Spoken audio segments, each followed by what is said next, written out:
So let's call this meeting to order at 4:04 p.m. And the first thing on our agenda is approving our minutes from the last one. I don't know if you're really excited to make a motion to approve that, Paul. I move we approve the minutes. I will second, and that's both of us. So I think we're going to call those approved. The next step is kind of looking at the RAM stuff, and I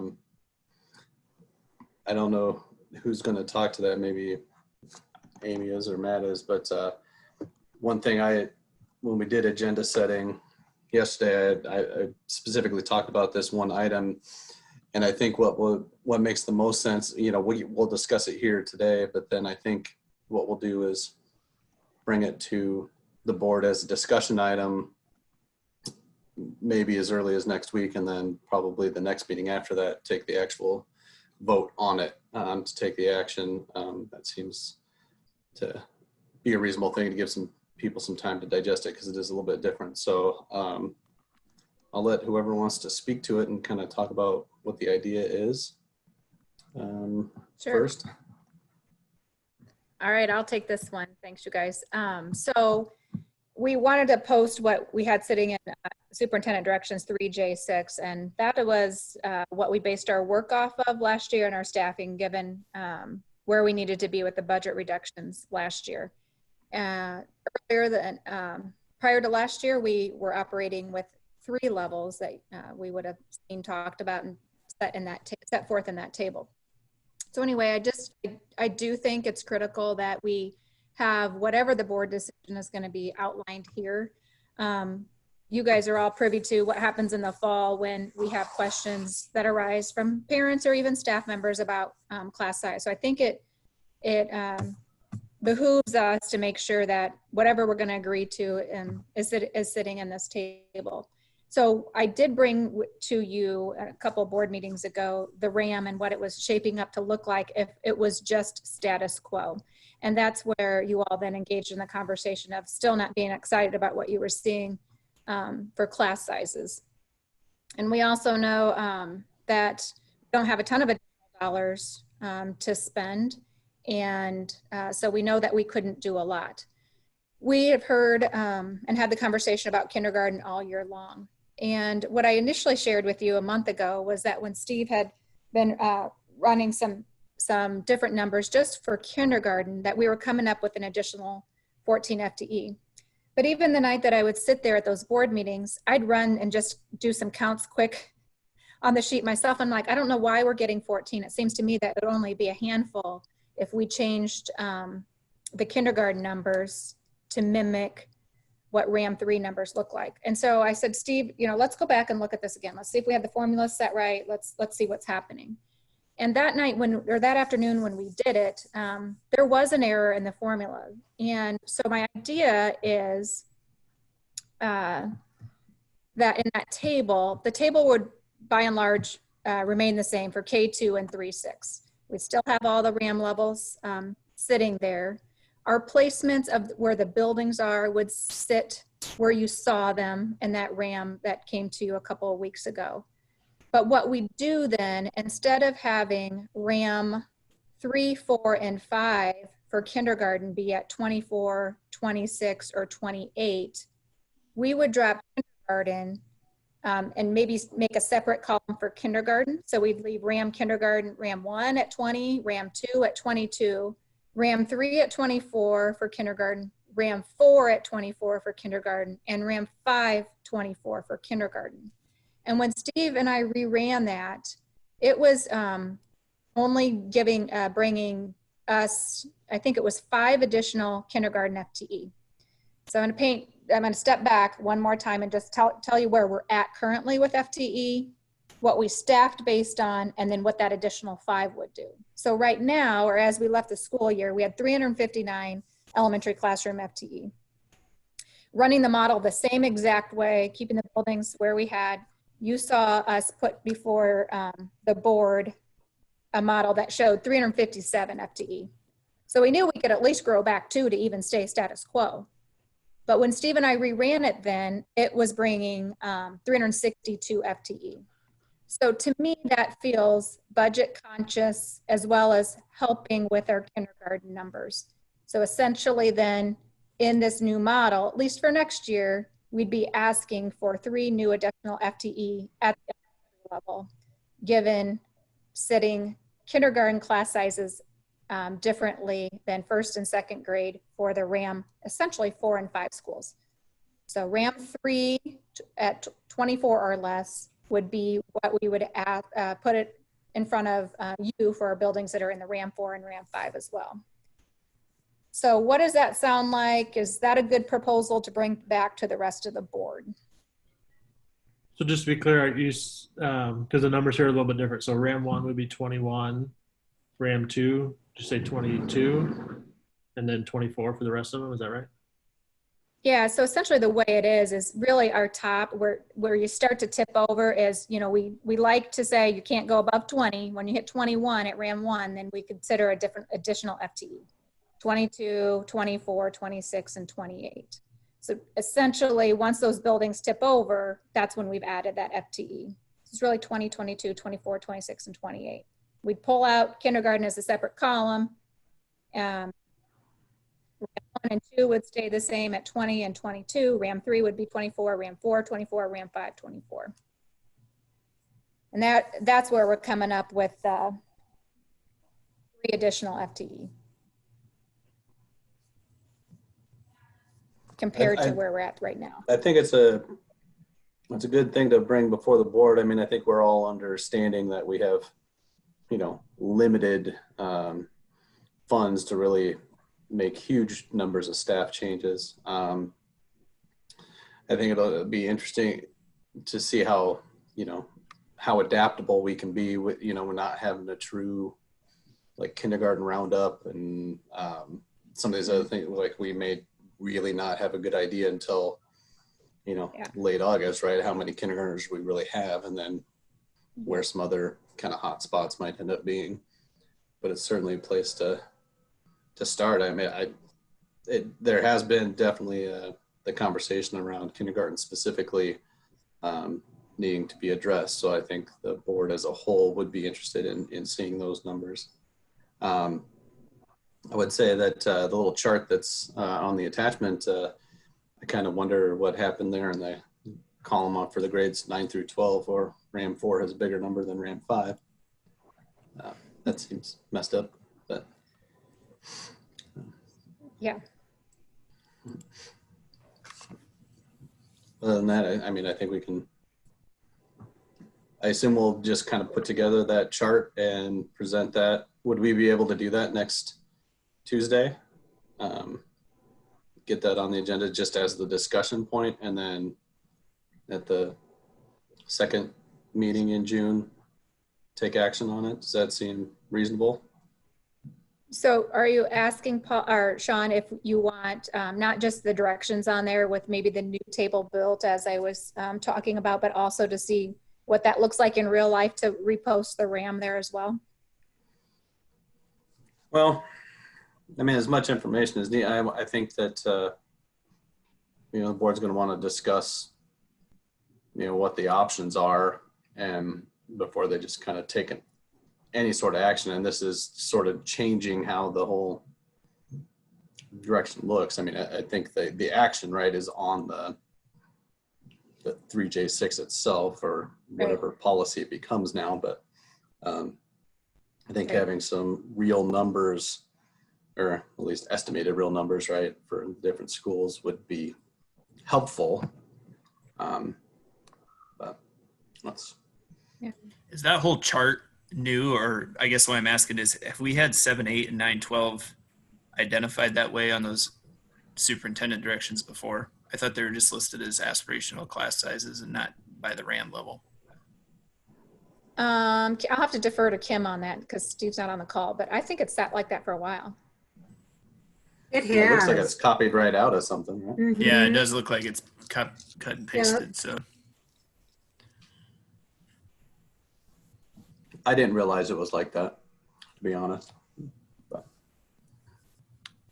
Yeah, we can do that, and that's easy to get on the agenda for next week. So I guess to that We'll do question, Matt, is it, Yeah, I think we need to do some work on that because I don't think that's reflective of any kind of practice. yeah, I'm Anyways, wondering and if we put yeah, that out there with the secondary in there, yeah, people are gonna start they're going to ask flipping where their lid our as to what the 5 levels numbers of are. RAM are, and we don't have that. So I think we need to do some work on that piece too before we bring it to the meeting. But otherwise, I think your timeline works, unless Amy has a different thought on that. No, I think that works. You know, and I just would say this all with a huge caveat of, we don't know what school is going to look like in the fall, but we do have to fall back on our traditional policies or have a starting point, right? Because we could have kids in remote, we could have social distancing needs, we could have some kids on campus, but this is at least our groundwork for how we staff our buildings. It's critical that we have that as a guide. So I appreciate the conversation on it. Will you just fill Ruthina in real quick on those numbers that we were talking about for kindergarten again and how we're going to pull that out since she just joined? Yeah. Ruthina, do you have the table in front of you for the superintendent directions? Okay, so after one of the last board meetings, I told Steve that I had been just running kindergarten numbers, you know, without having the formulas, but just looking at them thinking it didn't make sense to me that we'd be needing to add 14 additional FTE if we just changed some kindergarten numbers. I was just doing some hand counting. So sure enough, some of the formulas were set wrong. So what I'd like to propose is that by and large, the RAM levels stay the same for K2 and 3-6. But maybe we take out or add an additional column for kindergarten and it stands alone. So at RAM 1, it would still be class size at kindergarten of 20. At RAM 2, no more than 22.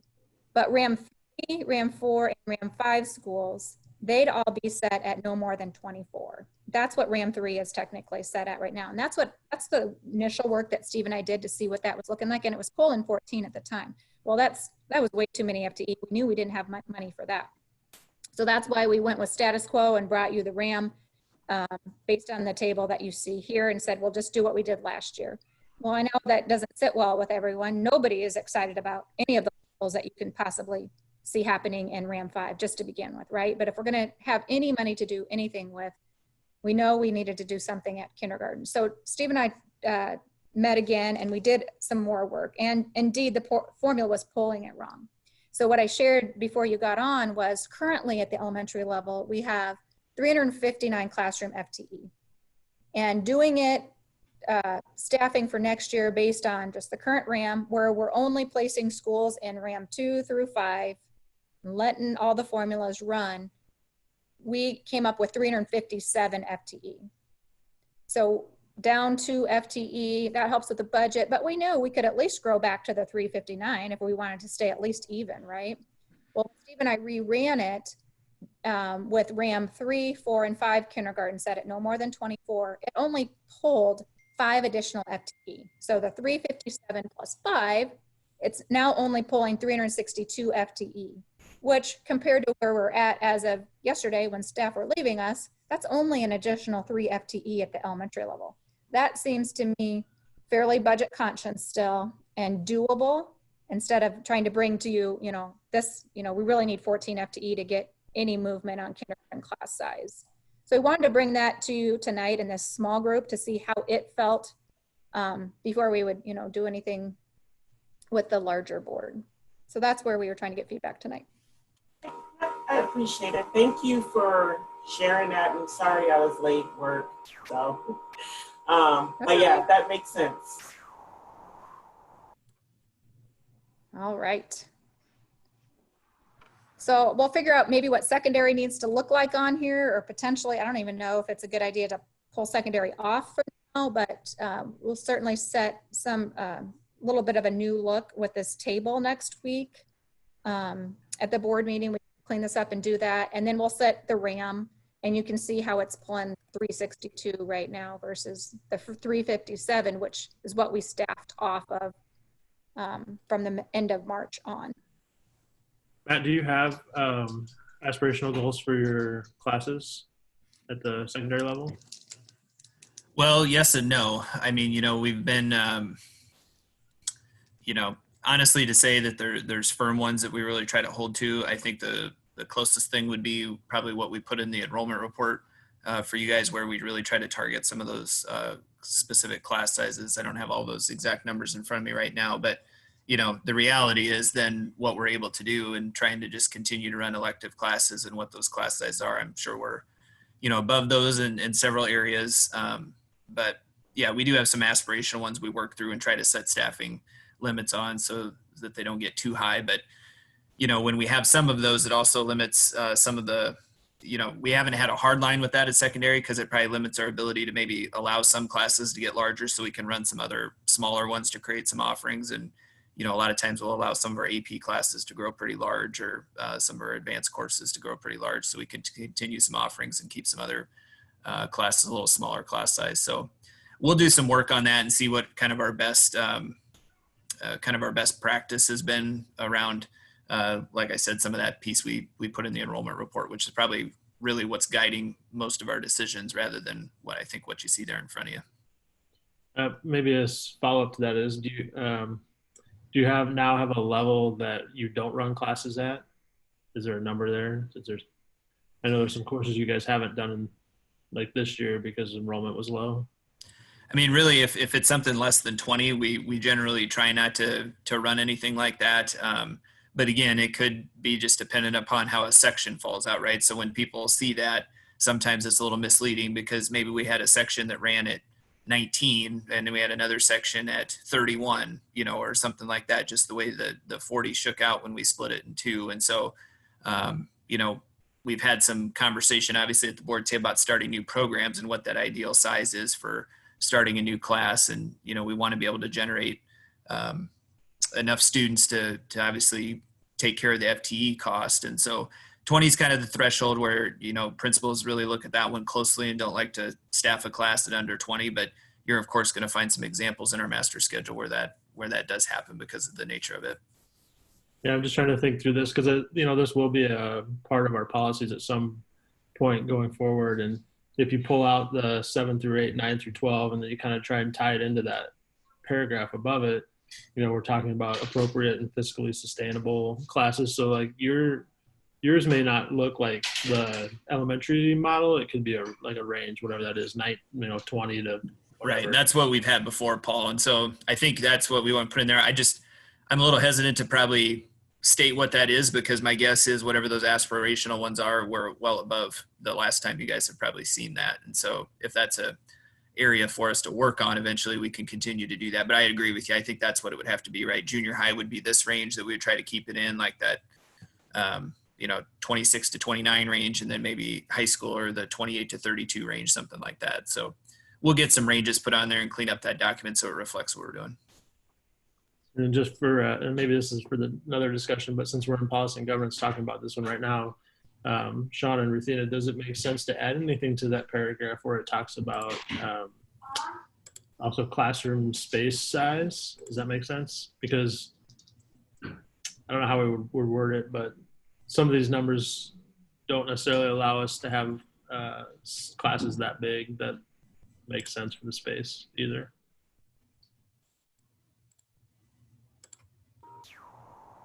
I mean, I think that's a valid point.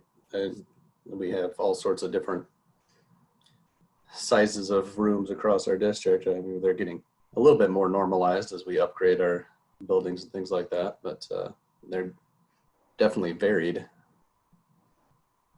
I'm not sure exactly what kind of language you'd have in there, but I think it's something to think about.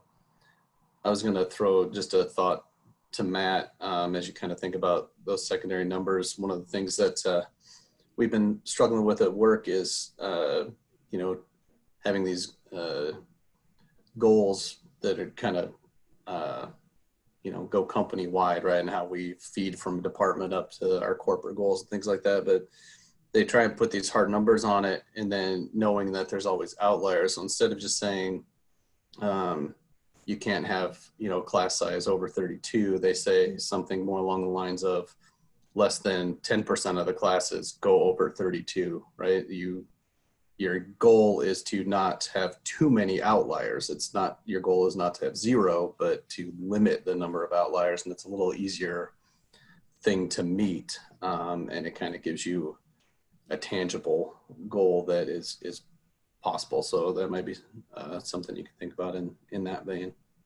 Yeah, we'll definitely use that, Sean. I think the best example I can think of is like when you guys get that enrollment report, right? You see the average, our aspirational range that we'd like to see in, then you see the average class size, and then you see usually that longer bar graph that shows all the different, kind of the frequency counts on the class size sections to know, okay, well, do we just have one that's at 36, but we have 15 sections at 30, something like that, to what you're saying, Sean, there, that, we're trying to shoot the middle. Yes, we may have an outlier here and there. So thanks for that. To comment back on Paul's question about the square footage, maybe it's, Paul, if that's something you all are interested in, it's looking at something not based on the square footage of the room, but based on square footage per student. And so because of the varying sizes of the room, if the expectation is we don't try to look at it and say a room has to be X by X. We say, within these caps, every student should have X number of square feet in a classroom. And I feel like we have some guidance, not in policies, but we've looked at some like that before, kind of best practice and things of that nature, but would have to go back. I had to talk to Dwayne and look some things up to see if I had any information on that. I'm not saying it's something to put in there, but just you put that out there. And so trying to think through what that might look like, that could be something to consider, but I'd want us to go out and try it out with some of our classrooms to make sure we didn't get ourselves in a real pickle. One thing I would just offer is there is square footage designated for a PK student. So I think it's 35 square feet. So there's at least something to start with, but yeah, we might get ourselves into trouble real fast. Need another big bond here. Kim, did you see Steve's note? I did. I just resent it to him. Thanks. And I'm thinking more, and I don't know how this will change, but like when I went to the Share Your School Day this year, I went to a classroom of 8th grade Spanish 1 at Southeast, and like literally you couldn't move in that classroom because there were so many kids in there. And so I don't like that has to affect learning some way. So like that's what I'm talking about. And I don't know if you can verbalize that or not, if it should be. I know Dwayne has that whole master plan about what a classroom should look like and square footage and all that stuff. I just don't want to run into and it might not be the right time to tackle it, but I don't want to run into problems like that where like literally you have a desk and then like nothing, so you can walk in and sit down, but that's the only space you have. Yeah, I've heard some similar comments, right, from like elementary schools that they have the rooms built with like 20 cubbies and they have 24 kids in the class, right? So then what do they do with their stuff? So it's definitely something to think about when you're looking at the class sizes, is what the classroom looks like. All right. So Kim, we're ready to add that on as a discussion for Tuesday. And Yep. I think between Amy and Matt, they'll get you, something to attach to the docs, and then we'll probably look to having it again as an action item on the, whatever it is, 23rd. 23rd. Yep. I'll put a placeholder there for that. All right, anything else before we move on? I say no. All right, so we're on the 500 series. And as I've been told, it turns out we were getting ready to start 505.8. And if you'll notice on board docs, that has a separate attachment for that specific policy.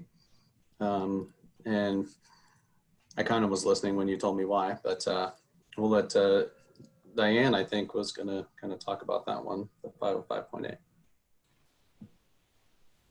Sure. So Title I regulations with the new ASTA requirements have changed just a little bit. So this was a format that we were sent as Title I directors, telling us that we needed to have this as our family engagement policy, and including the parent compact that we're required to have for our Title I schools. So if we could adopt this language rather than the language that was in the IASB format, that would be helpful to our Title I program.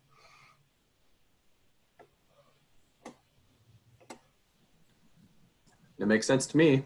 I haven't looked through that second attachment all that closely, but sounds like it's something we're going to want to do. Anybody have a problem with it? Paul's reading very deliberately. I can see it. I'm good. All right. I think we can put whatever 5058 in. And on that note, we'll move on. Looks like there's a, I don't know, a couple pieces. There's the 5058 and then a 5058G or something like that. So it looks like they're all getting replaced. We can move on to it's 5061. The next several things are all about education records. And so I'm certainly not the expert on what we're doing with records of people. So anybody that has a little more knowledge on that can jump in with any changes or any questions that they have.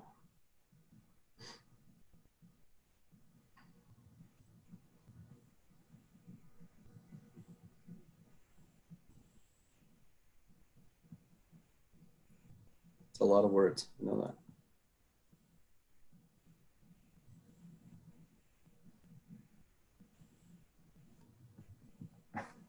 Steve or Matt, what type of things would education records of students without parental consent, what that would be shared with us, what would that entail? Does that make sense? That first bullet point says that. So are you asking like which ones could be shared without parental consent, Paul? You're asking what might be an education record?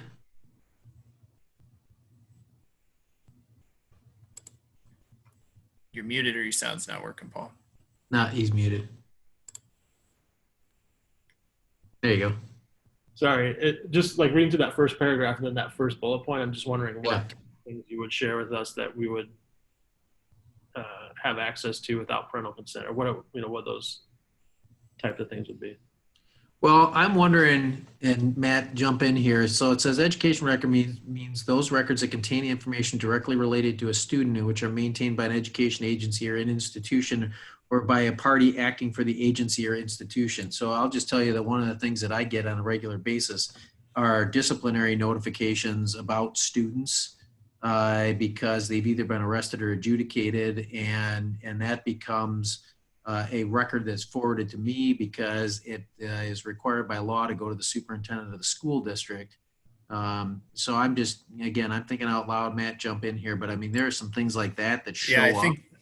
I think that's the best example, right? Yeah. So if there was a student that had a high level, say it was a weapons offense, and there was a legitimate educational interest to share that with the board, that could be because you were going to be shared those piece of information for an expulsion hearing. We haven't done expulsion hearings. We've avoided that, but that would be a sample of where that information would be shared. There's a lot of times we probably don't share that also causes some frustration, right? Because there's no legitimate educational interest in those members listed in that group needing to know that, right? There's no educational benefit or interest, in that situation.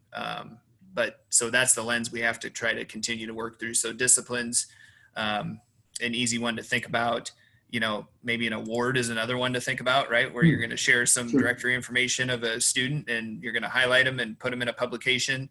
And there we're going to obviously share some of their personal information in that, but there's permission, that sometimes we do seek, but there's other times we wouldn't necessarily seek it for that. It would be published out. But I think the without consent obviously raises the red flag, right? So where are the times you need to do that? It's really about trying to determine that educational interest and when that would be. And so discipline's a good one to take that lens of.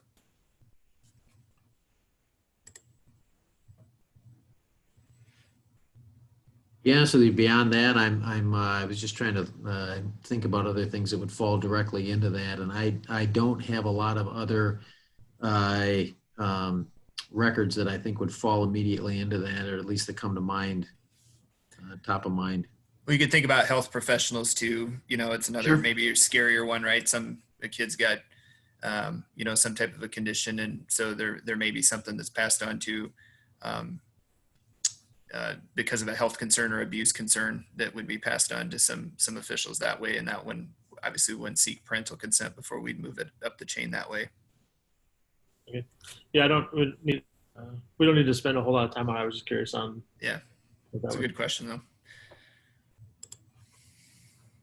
On the page 3 of 3 on that 5061 there, it talks about superintendent's responsibility to notify parents basically of rights. And then there's a list of different things. Is that part of like an annual, that registration? There's like random little notes for people. I mean, are they being notified annually of their rights? You're on page 3 of 3. Yep. Kind of in the middle there where there's a 1, 2, 3, 4. Oh, that's actually part of the handbook process. Okay. It's Yeah. in the elementary handbook. Remember I said I was reading that this afternoon? Yep. In there. So that's actually, Sean, there's a requirement for annual notification. So that's where that comes from. That's There's what a- I was trying to figure out, if there's a Yeah. requirement, and then if so, how's it There's a happening? whole- It's happening in the handbook then, right? Yep, there's a whole host of things that we're required to do annual notifications on. So it used to be that you got them one at a time, crumpled up in the bottom of your backpack. And we got away from that and now put them all in one place. Especially if people want to refer back to it, if they need to come back to it later in the school year, they don't have to look for it. It's all in one place. And I'm going to channel my inner Charlie. The last, towards the end there, it talks about notices given to the parents and students in their native language. Is that something we're able to do? Do we have translated handbooks? We do have translated handbooks.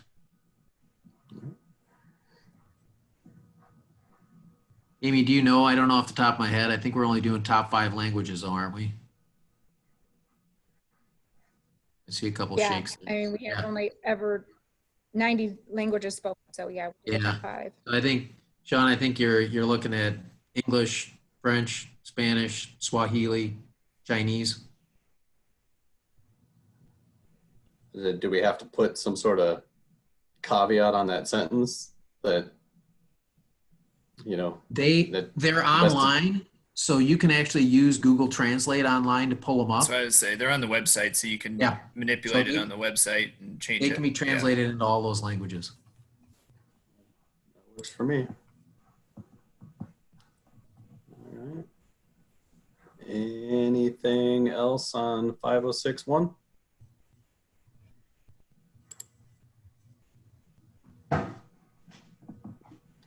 All right, if not, we will move on. And there's a nice blank page. Oh, there's an R1 to go along with 5061, which I think is probably a very similar document.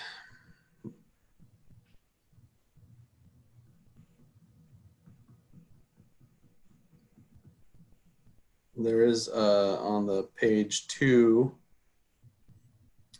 there's a few places where it says insert a number of days.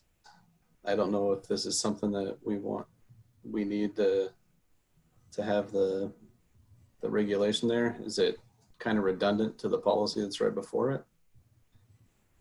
If we do need it, then we probably need to insert the actual days into that.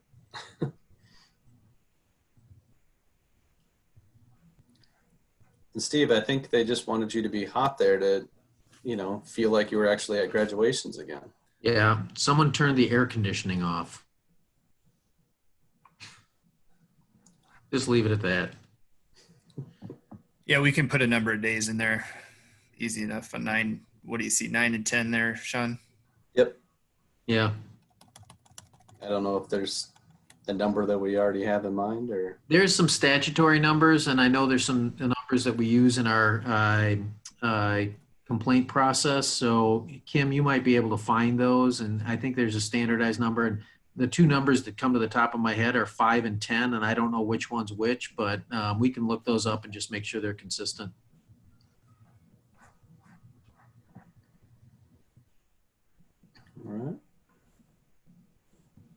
Anything else on R1? Oh, and then there's a form to go with it. There's an E1. I assume that's a form we would use if people wanted to access their records. Or, oh, non-parents for examination of records. So who would fill this out?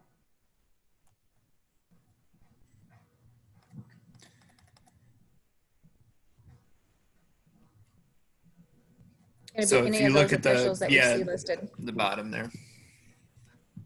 Is this what we use now?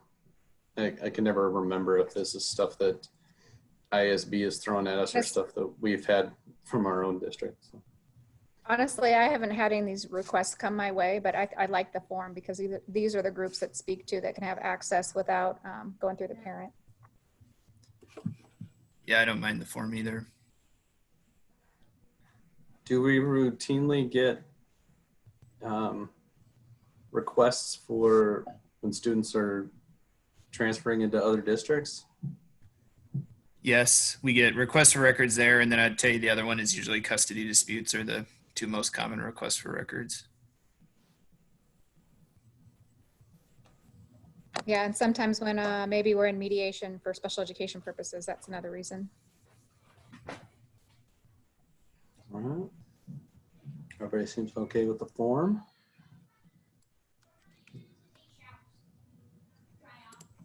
There's, I guess, a second form.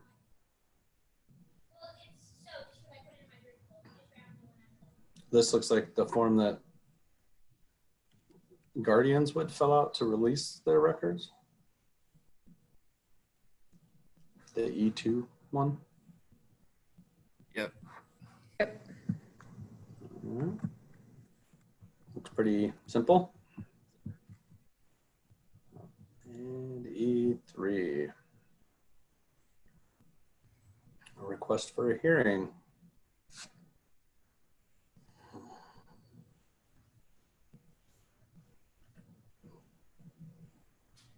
I don't know that we've ever had a hearing on a student's records, but it's good to know we have a form to fill out if somebody wants one.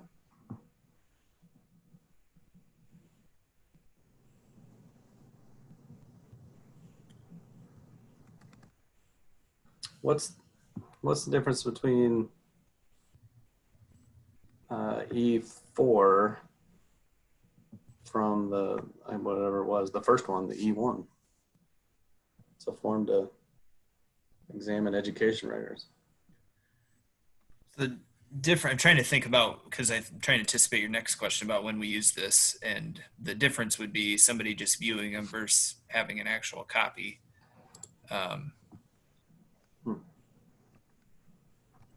Well, E1 is non-parent, and this Yep. one is parent.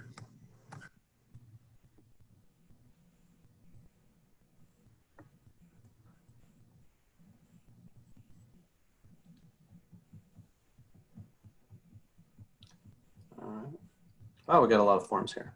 I just keep scrolling down and I keep finding new ones. Transfer. This looks like sending the whole thing to a different district. Mm-hmm.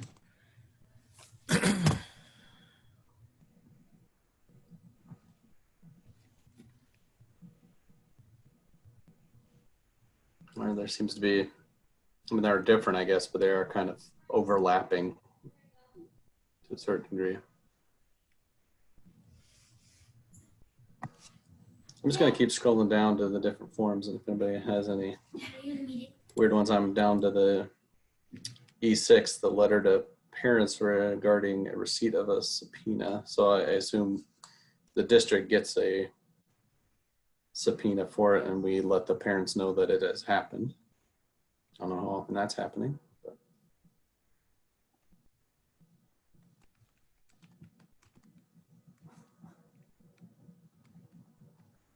It does have a, it's signed by either the principal or superintendent. Does it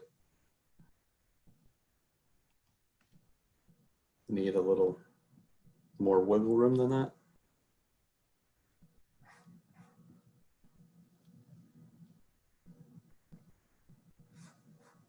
think that works. I mean, most of the time it's coming to the building principal and so there, I think.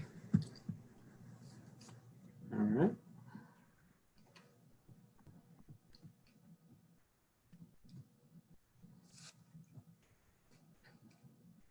Then E7's juvenile justice. This is the one I kind of was just curious to what all went into this one.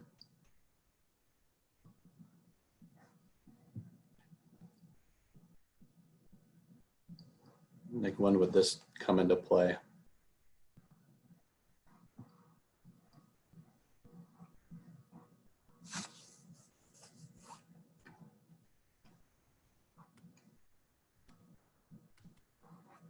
Yes.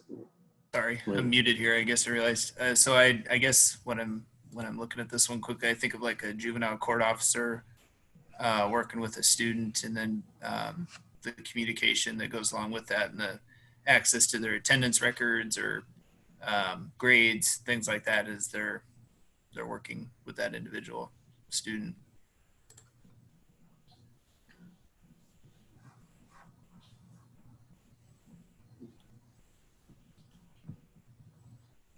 I think I'm reading that right. Kind of read it that way too. Yeah.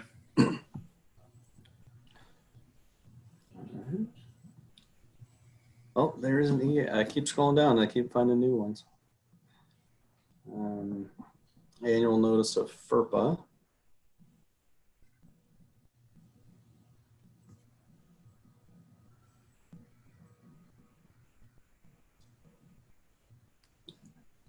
I assume this is very much language that is kind of out of code almost, I would assume.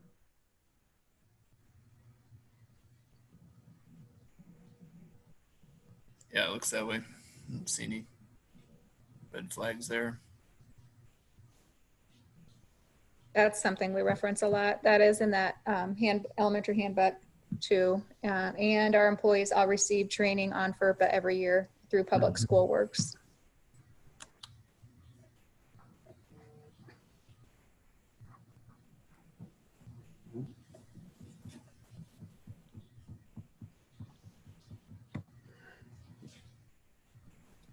All right.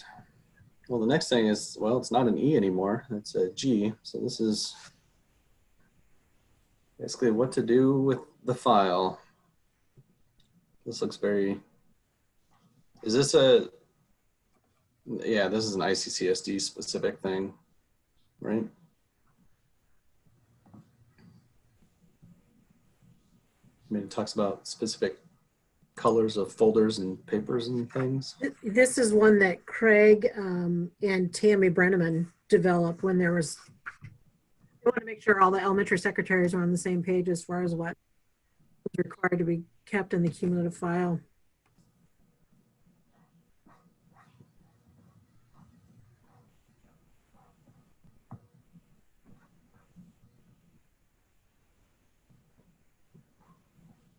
Anybody have any issues with that? The only thing I don't know, maybe it's just my juvenile brain. I don't like the abbreviation of cumulative file in places where it says cum file, but that's me.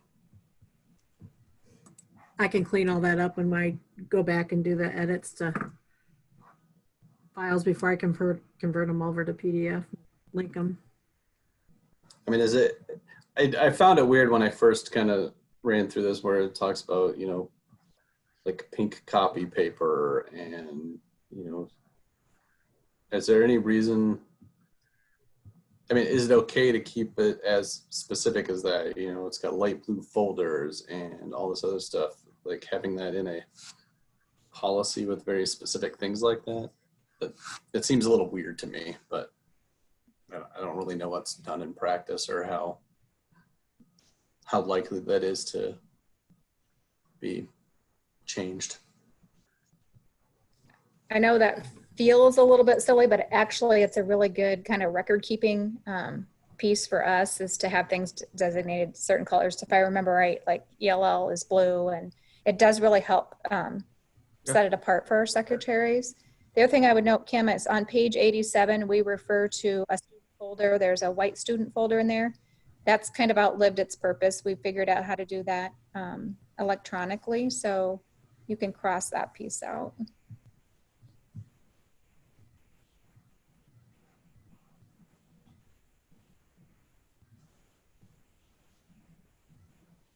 Oh, there it is. I just found it. So that whole section there that talks about the white folder.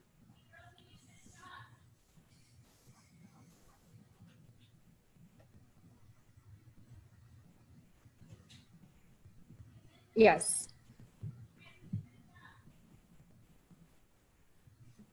All right.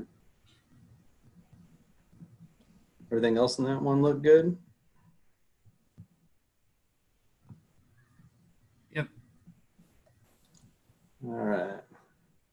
So if we move on to 506.2, this talks about directory information. I know there's a, as I recall, I want to say there's a 506.2 R1 that has some highlighted stuff that we need to fill in, but anything in the main policy, I think it's pretty descriptive of what would be in a directory and what people, like what the rights are for the student and the families.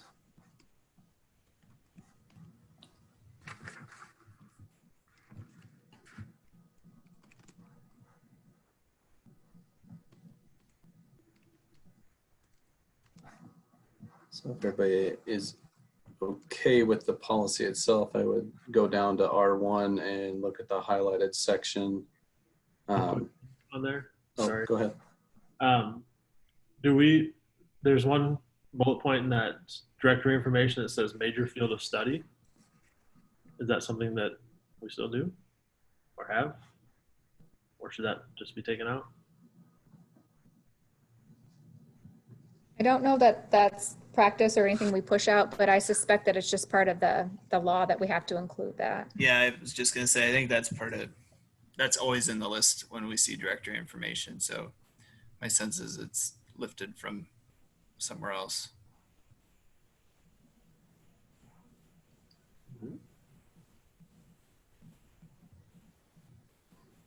So on the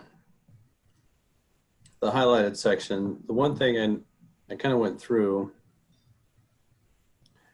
one, it needs to have a date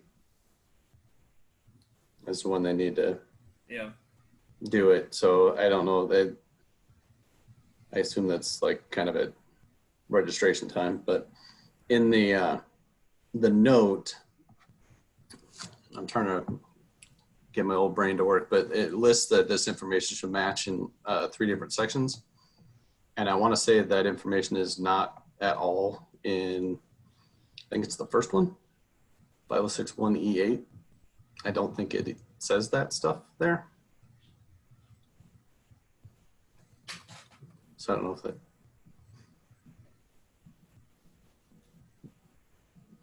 So you're saying it doesn't match back to where it's at, Sean?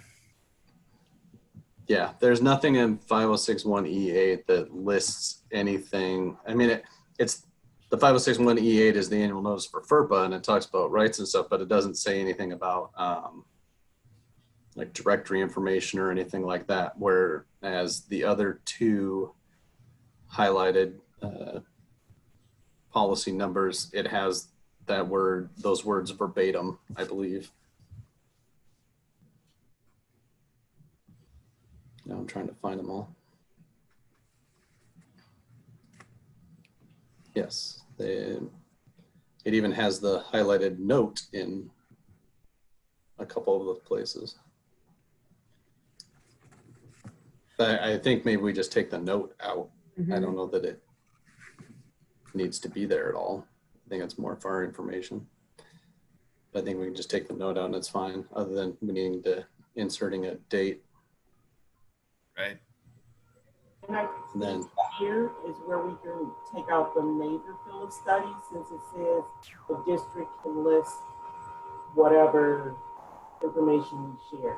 So this is what we can take care of what Paul brought up. You're right. I think I was going to bring that up to Paul's question. I mean, these are just a sample policy. And so if there are things that the district that we don't want in there, I mean, we might want to check with Joe to make sure we don't cut it back too far to look up that federal law, but all these things don't have to be included. I mean, we don't really do a major field of study anyway. So if it's in there and we don't do it, it's just saying you can list it. So, I mean, I'm okay with not having to like dig real deep into this. I was just curious if we actually had that. I mean, but I since wondered it's if we list there, that on graduation. Sorry, I wondered if we list that, you know, on any kind of graduation or senior awards night or something as far as what their field of study is going to be in college.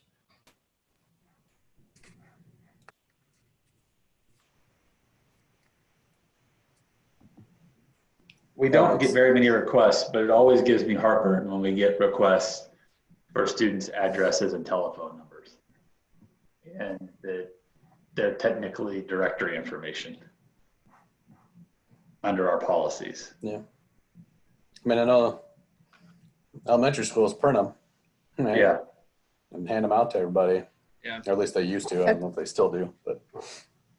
And not everybody does that, but some definitely do. But we have a series of questions that are in Power School during registration that speak to this very piece right here. So that's how we cover ourselves and how we understand the parents' wishes is through those questions. But I think, Amy, I think you're talking to the next. There's one of these in here is about how, 506.2E1 talks about release, and I think that's, you're kind of talking about what we do to protect ourselves there. Right. In the R1, because like I said, you're right, is that they ask those questions during the e-registration, and the document says to insert a date, like notify the district in writing by such and such a date. I don't know how we word that to match what we do in practice.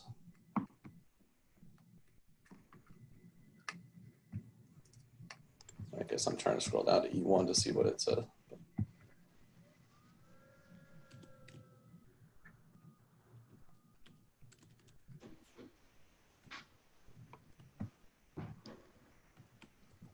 It also has a spot to fill in the date. So I don't know. What do you guys think is the best way to do it? Because that date's gonna move, or do we have a deadline that's after registration? Like, Yeah, I was just saying, you just do one afterwards and then it's after registration. Or each year during registration or upon anytime we are registering a student. Yeah, they notify the district in writing at the time of registration. Can we put that both in the R1 and the E1 then?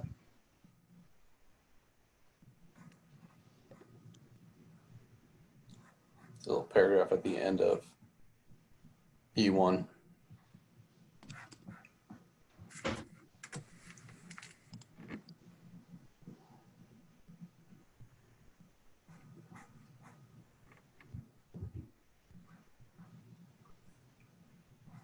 It's an interesting little note at the end of E1. Or I guess it's in the middle because there's a whole page 2.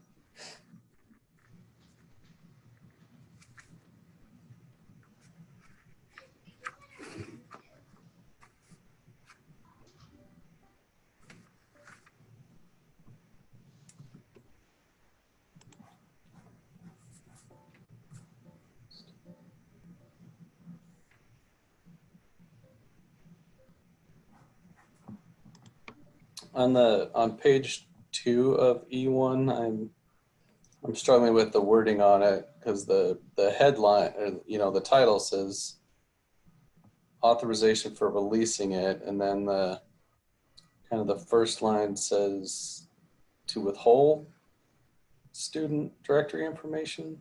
I'm not clear whether you're releasing it or withholding it, or am I just not understanding the wording?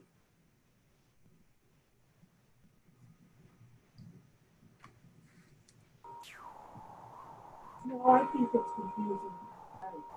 Because it does say authorization, but within there, it states withhold student directory information. So I think it's the form parents have to fill out in order to withhold directory information. But I also thought that we don't necessarily use this form. It's done in the tool that we use to register students. Is that Our correct? school. Yes, I'm sorry. That's what happens when your child isn't in school anymore. You forget what it's called. So I don't know if this, I mean, even if a parent later decides that they need to withhold their child information, do they still go back into our school? Or, I mean, do we even use this form? That might be my question.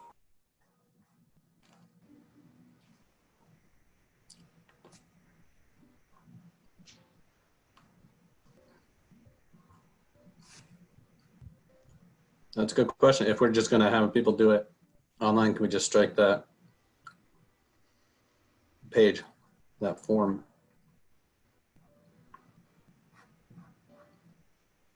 I think so.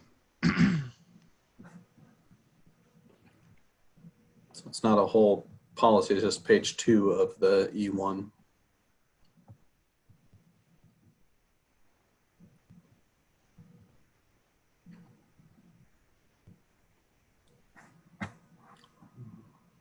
All right, ready to move on to photographs. I think it's a very similar thing, saying that pictures might be taken and, you know, what people's rights are to do that. See, that one, there you go. In that one, it says ejection needs to be renewed annually during e-registration. So we can use similar language there. I knew we didn't have to reinvent the wheel.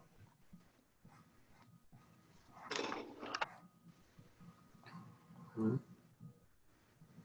going to spend less time on that one because I feel like it's already got the kinks worked out on it.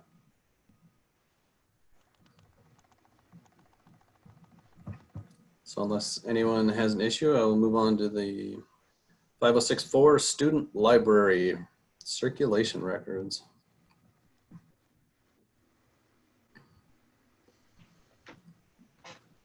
I honestly don't know what kind of records we're keeping in our libraries, but I assume this is to protect privacy of students and not telling everybody what all they're reading. But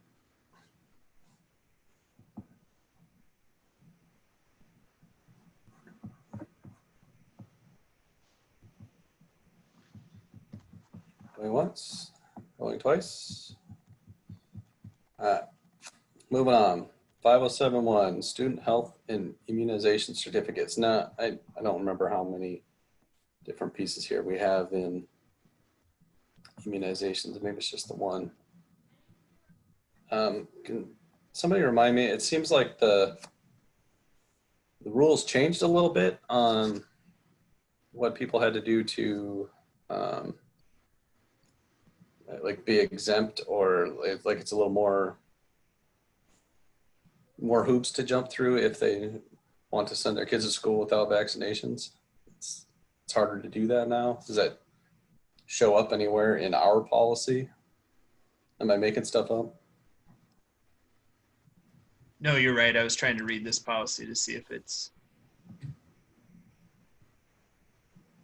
up to date with what we're doing.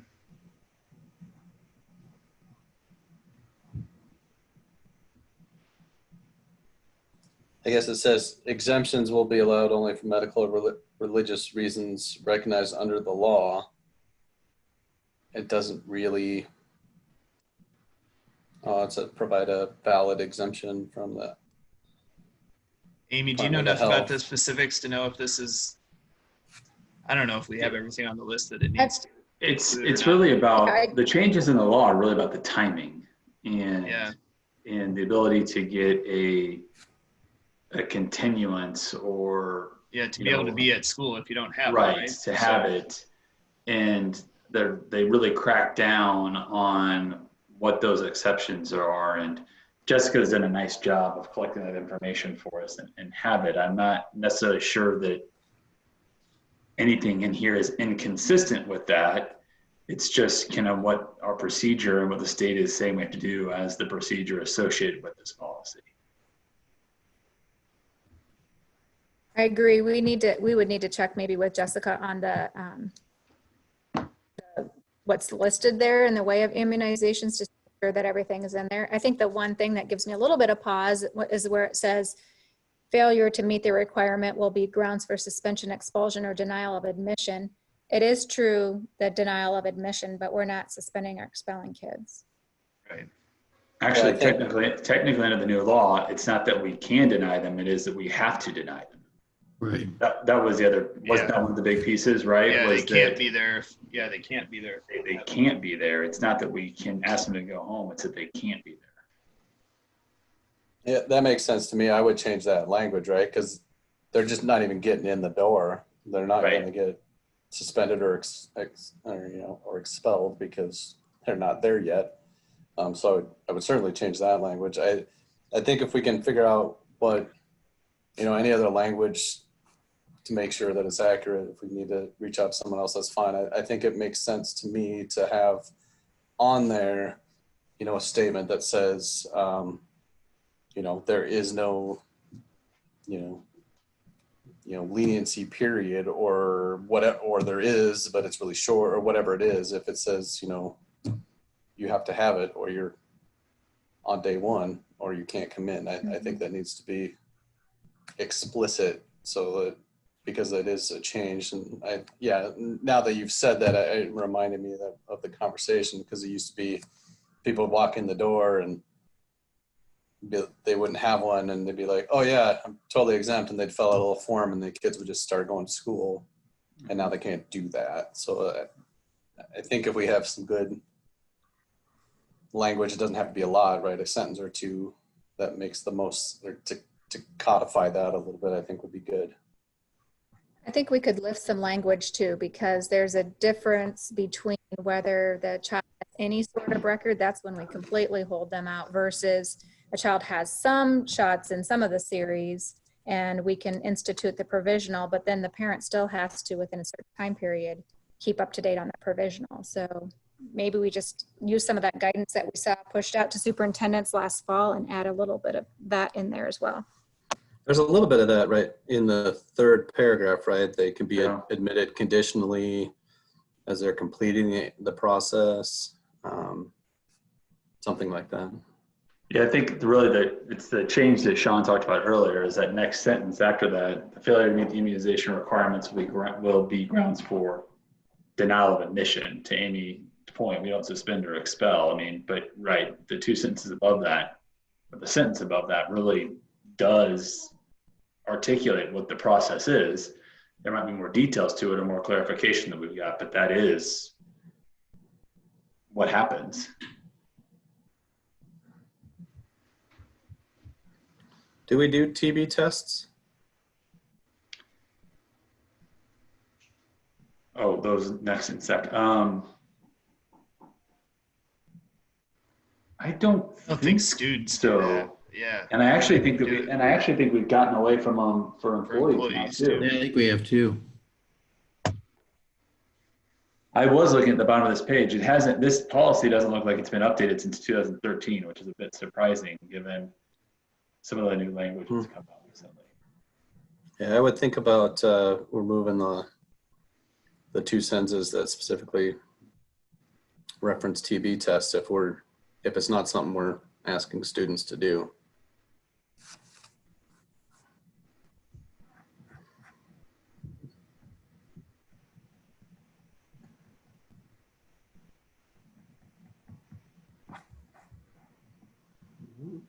Anything else on that one, or should we move on?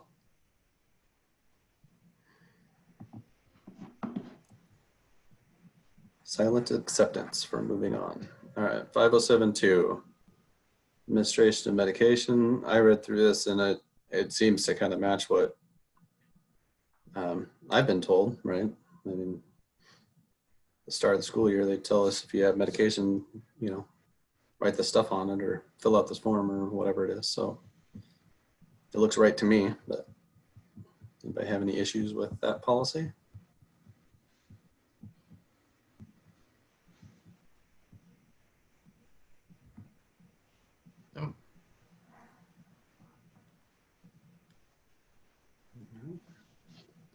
And is this a form we would use? The E1, is that the form we would use for like kids using inhalers and things like that?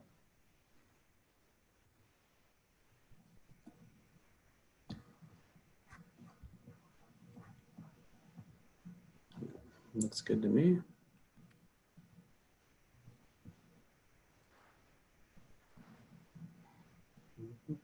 Yeah, it looks like there's some forms, yeah, we're gonna want to match up with what we are doing or what's stated here. Yeah, I mean, they look right to me, but again, you know, I don't know that I could speak to it necessarily.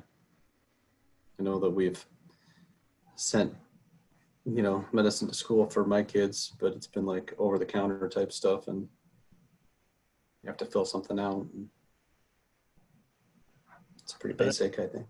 If these are the forms that we're going to use, there's that page 2. It's the last bullet point in parentheses, and it says this bullet point is recommended but not required. So either we just need to decide if we want that one or not.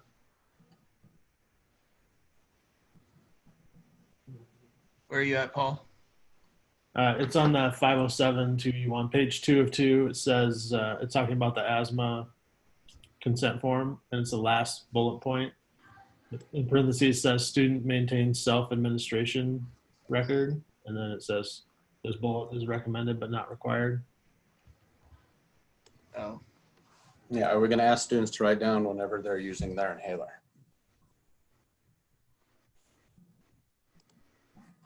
I don't think we do that. And I was like, I would guess that that's not happening. Yeah. So I would be okay with it not being on there. I agree. Yep.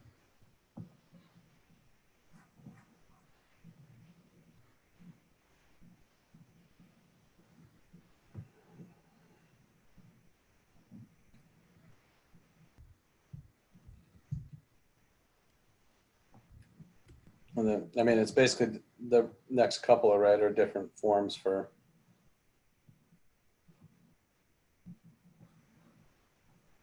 giving prescription medications and things like that. I think it's accurate. Yep, same thing.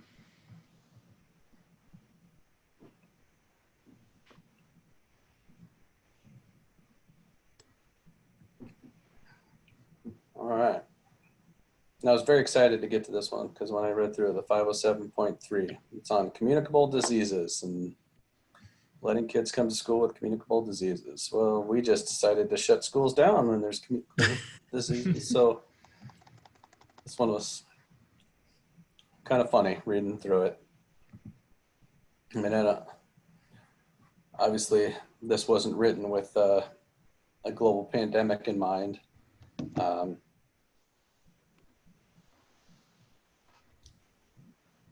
I'm trying to think of example. I guess the thing that comes to my mind is, you know, a student has like lice or something like that, right? We don't keep them out of school forever. I don't know what we do. I don't even think we send them home anymore, correct? Wait, we don't?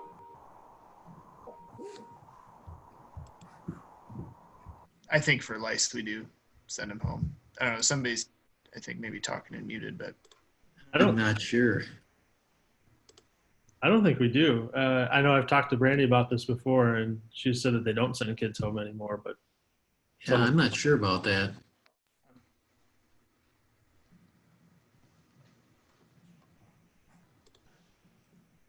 I'm reading where it says prevention and control of communicable diseases is included in the school district's bloodborne pathogens exposure control plan. And, you know, it talks about universal precautions and vaccinations and, you know, all that kind of stuff. I don't know if that, wherever our bloodborne pathogens plan is, somebody might want to revisit that to see if it needs some boosting up after the world we're living in these days. But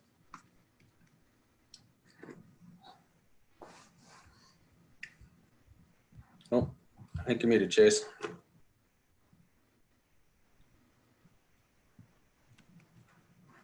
Unless you're not talking to us.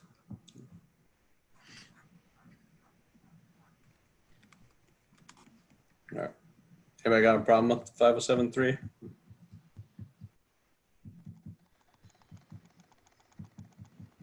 There is a G1.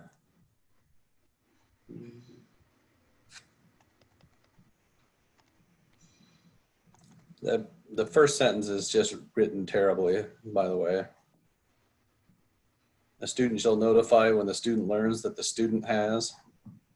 Yeah. It's a weird sentence. It's terrible. And I don't know that a student's gonna call up Steve and tell him that he has a communicable disease. But I hope not.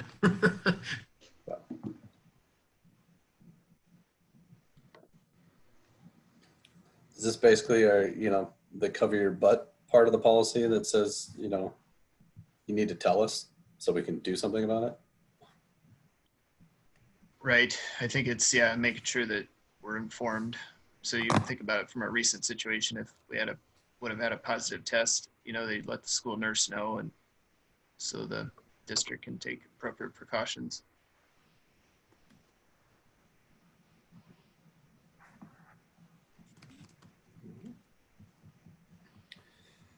Any further thoughts on that? So we are gonna change that first sentence to make it make sense a little bit, or no? The first sentence, it makes sense. I just think it's terribly written. Yeah, I mean, but then even not, even if we just change it to a parent or a guardian shall notify instead of a student, I don't know.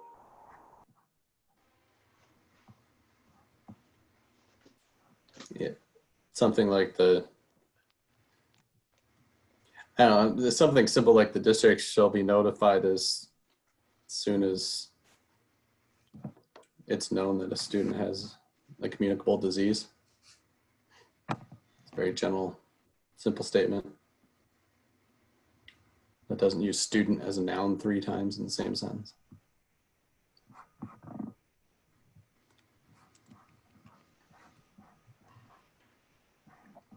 Looking at all your faces, y'all kind of look checked out already. Just getting It's old. the heat, man. The air conditioning's still catching up here. Still cooler than Carver. I'm looking at 507 and knowing that we only have to go to 508. Oh, we're getting there. Pretty close. Oh. All right. I'm moving on to 5074. Chase, are you talking to us? You're muted.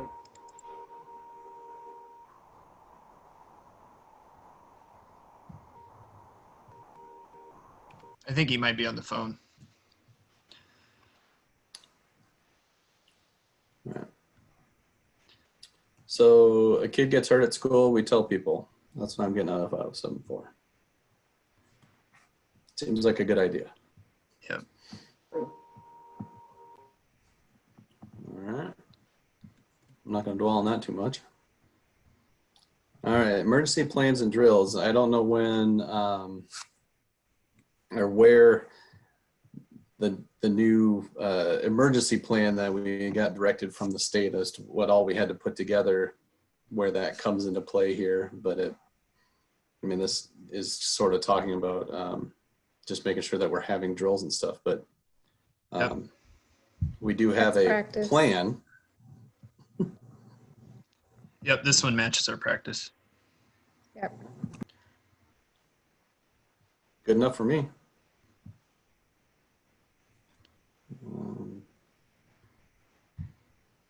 The G1 seems to be more of the same with a little more specificity.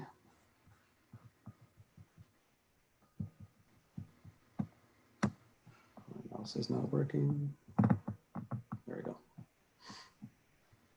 Any problems with the G1 that goes along with that?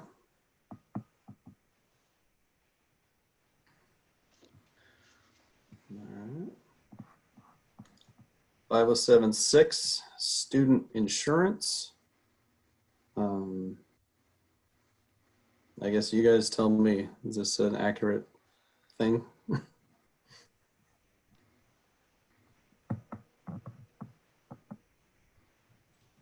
I know students have the option to buy insurance, Right. for, but I don't know about the just regular insurance.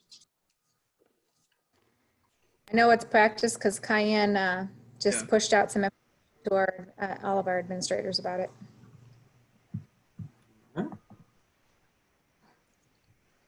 I like it when it matches what we're doing. All right, 5077, custody and parental rights. I really don't know, this is an aside, I don't know how these numbers work, how 507.6 and 507.7 are completely different things, yet they're just a decimal point apart. Anyway, carry on. I would say this one is practice as well. We encourage and counsel our people to stay as neutral as possible. Mm-hmm.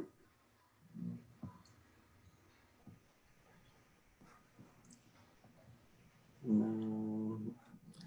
7.7 G1, DHS child removal. We prefer that it doesn't happen at school. I could see that.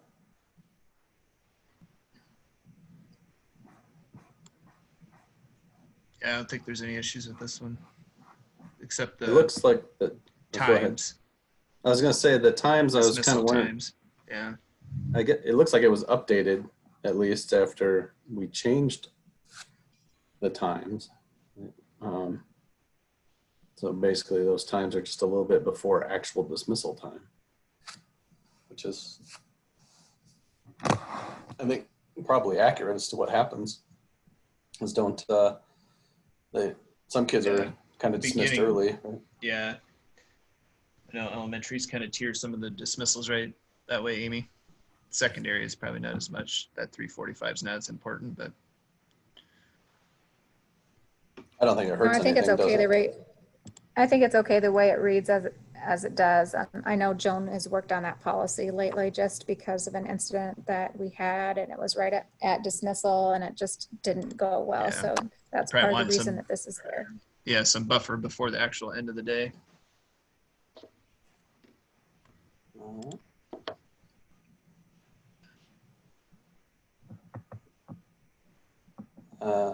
5078, there's not a lot there in the policy. I assume all of the meat of it is in the R1 that comes after that. A lot of definitions.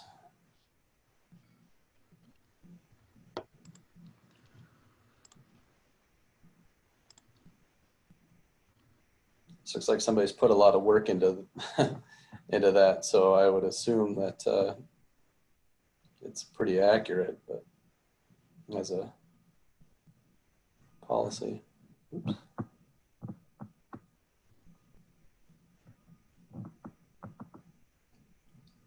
Any thoughts on either the very brief policy part or the R1?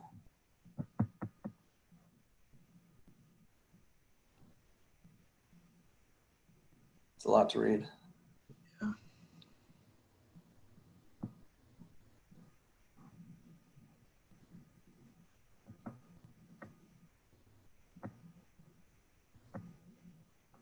I mean, it talks about, like health professionals being part of the team and things like that. Do we have health professionals part of like IEP teams and things like that in various places? Is that what it's referring to? Sometimes we do. Since it's not quoting any code or anything, I'd like to pass these 2 pages by Lisa Glenn. Seems like a good plan. All right. 507.9 is a wellness policy. I remember there's a lot of stuff in here about food and meals and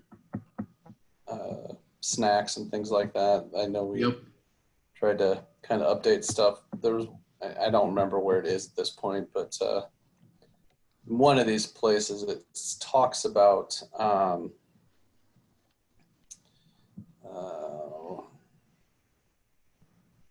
snacks things sold from like student run stores. I guess it's sort of in the middle of that first page, but it talks about like during the school day.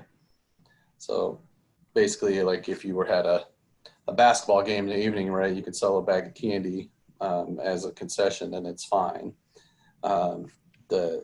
Which is going to happen. I was thinking about it because there are times when I'm specifically thinking last fall there was like a music festival that was during the day at Liberty, and I was working in a little food stand during school hours, and everything we had was not meeting these nutritional guidelines, right? We're selling it out of a store during the school day. I assume that's not an isolated incident that we did it. I don't know if, it's bending the rules without breaking the rules, sort of. So that's just the one thing that stood out to me. I don't remember exactly where it is in the policy, but.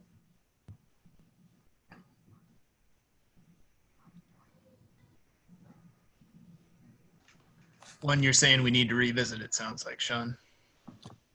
Well, it's very limiting in the way it was written.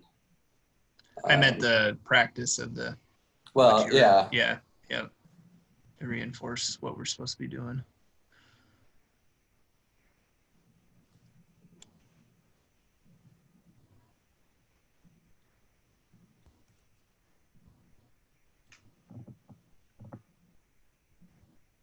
Another interesting part was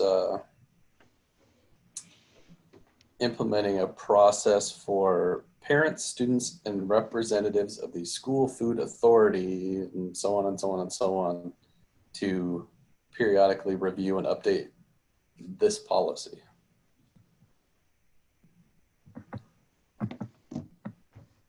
Or at least the wellness policy, which I guess is G1.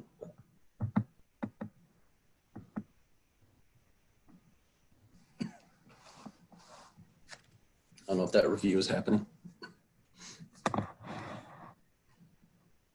Yeah, that's one we should probably take back to see if we have reviewed that or what group reviews that. Because, yeah, wellness policies are supposed to be reviewed. On, let's see, what number is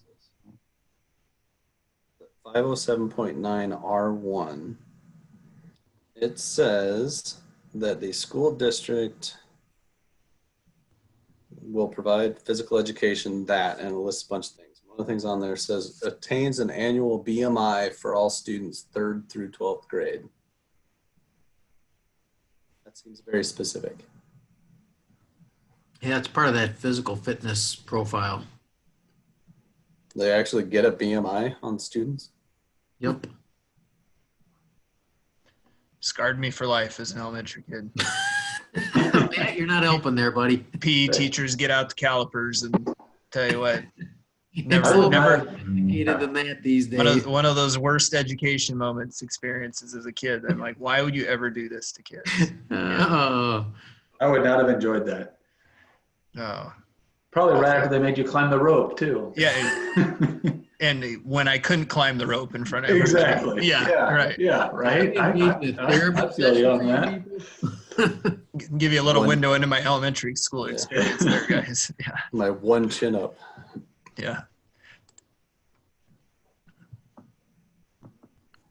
I don't know. Well, I think the specifics around it, Sean, you probably question, and is that pulled from somewhere, or why are we split 3rd through 12th, or why does that happen? I think it's a DE thing, isn't it? Yeah, it must be. Yeah, I'm pretty sure it is. Otherwise, why- Because you get a fitness gram. Does that ring a bell for you at all, Sean? Yeah. Your kids got fitness grams, and it's in that. Let's say yes. be a good parent, let's say yes. Yeah. I assume One a lot question, of these, oh, go ahead, Paul. maybe for Amy.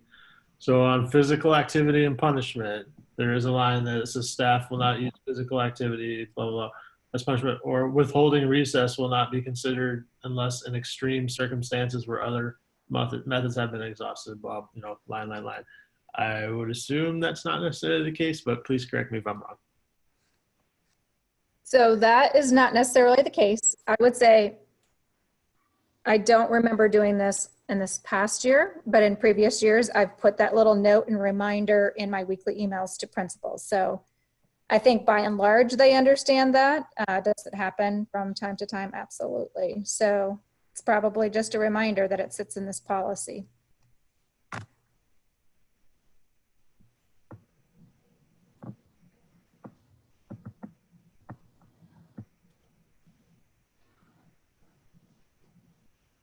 I was going to ask on, there's a handful of places where it talks about, less than or equal to this number of calories or milligrams or whatever percents, right? They're very specific numbers. Is that kind of directly out of, I don't know, federal guidelines? Do they change a lot that we need to make sure that those numbers are accurate? Well, I think is part of the policy, going to these policies is that if those do change, right, Steve, at the state, federal level, that they update them every Yep. year. They send out notifications when those changes take place.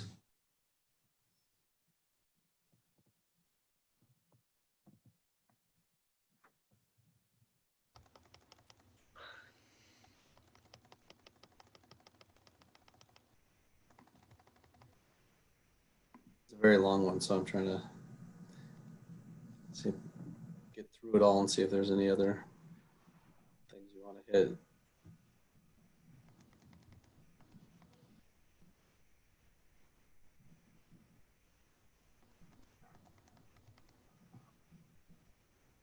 I think here's the section that I was talking about. There's a, let's see what it's on page 121 out of 125, but it's the fundraising. I think is where it talks about snacks that are sold to students during the day. Meet the most of that healthy stuff food that guidelines. Yeah. as the specific thing I mentioned, right? We were selling stuff to mostly the students not in our district, right? Because our students were actually helping run the festival, but still we were selling stuff during the day that I doubt we were really paying attention to any guidelines. We weren't just throwing out garbage food either, but I know we weren't paying attention to whether or not we were meeting the guidelines, I guess is probably a good way to put it. And maybe that's as simple as a reminder to anybody that's, doing something during the school day that they need to try and follow this guideline, right? Someone may have suggested this already, and I apologize if I missed it, but I feel like Jessica Jimerson and Laura need to review this whole set of policy right here, just to make sure that it's accurate. They can check back with Allison on all the food requirements. I do feel like we just need to make sure that this is in practice and accurate. I agree, and I made a note. I need to have Allison connect with them on that because I know she watches it from the food service side, but I think outside of that, I don't think that obviously she keeps tabs on some of the things that Sean was mentioning. There's a couple places where they, it's pretty loose, right? It says to encourage sales of food that meets these requirements and things like that. So there's, in some of the different places, it kind of gives you an out, or at least it tells you to, do your best kind of thing. In other parts, it's a little more prescriptive that says you can't do this. And so I think that's a good idea to have somebody kind of look through that has a little more knowledge on that area.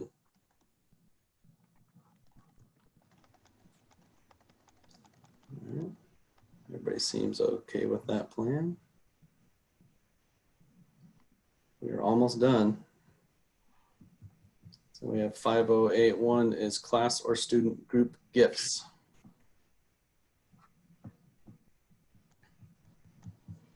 Short and sweet. Looks good to me. Nobody gives me gifts, but that's okay.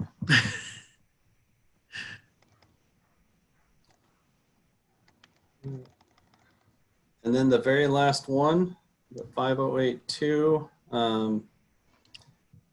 I remember this as a kid where it was like night of the week, you didn't get homework and things like that. But do we actually follow this, or do we attempt to follow it? I mean, it specifically talks about not having extracurriculars on specific nights. If with so many things going on, I don't see how we could possibly meet that. But I don't know. The only thing that I can think about, and I mean, I don't know that we need this policy, but isn't there some sort of rule about, or maybe it's just practice, about Sunday practices for athletics if you don't have a competition the next day? That's an informal practice. Yeah, I don't think so. I think there's probably some informal things where we try to avoid Sundays, but with competitions on Mondays and workouts, and yeah, I don't think we are adhering to it probably consistently or closely. I mean, if that's something that we wanted to do, we could revisit that and focus on it. But yeah, I'm not sure this policy makes sense, and it's probably littered with a whole bunch of issues you don't want to get into probably. I was just Well, I'd be curious. okay with striking it. Oh, go ahead. I was just curious why there's a legal reference. So there's something to it, but if we don't need Yeah. it,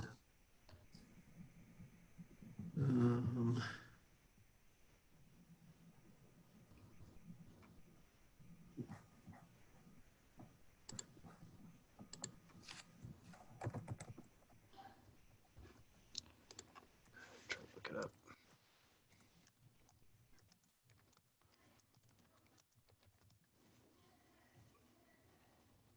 I'm just trying to look that up to see what it is. We might have to look that up.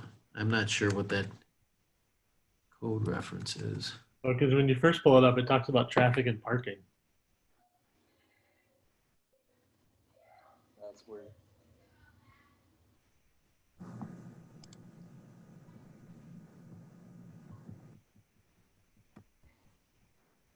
Yeah.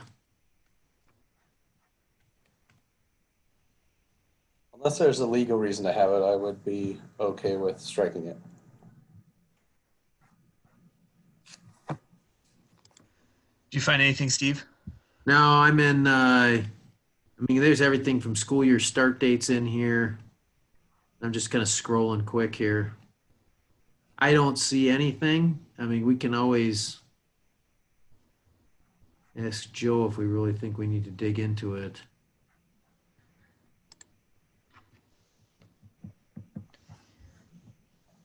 It's just a weird code reference, to be perfectly honest with you. Yeah, 27 that I seems get wrong. I mean, I'm sure Chase is too. We're all comfortable being in there because there's all kinds of stuff in there about employees. Yeah, that's what I saw was all about employees and Yeah. employee bonds or something. Yeah. Yeah, we're in there all the time, but it's not about this stuff. I don't know. What about the cross reference to the 900 series of policies? I gotta go back to that.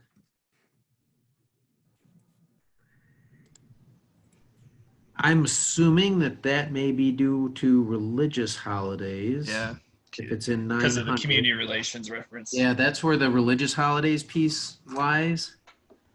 Now, to be honest with you, remember this is IASB, so this may be 5082, may not be one that we've used in the past. You know, you may, I mean, to be perfectly honest with you, you might have a community like Dubuque that Wednesday's a far more important night to have off and than it might be here. So I'm Sorry, Steve, I was looking. Did you already tell him what that code section is?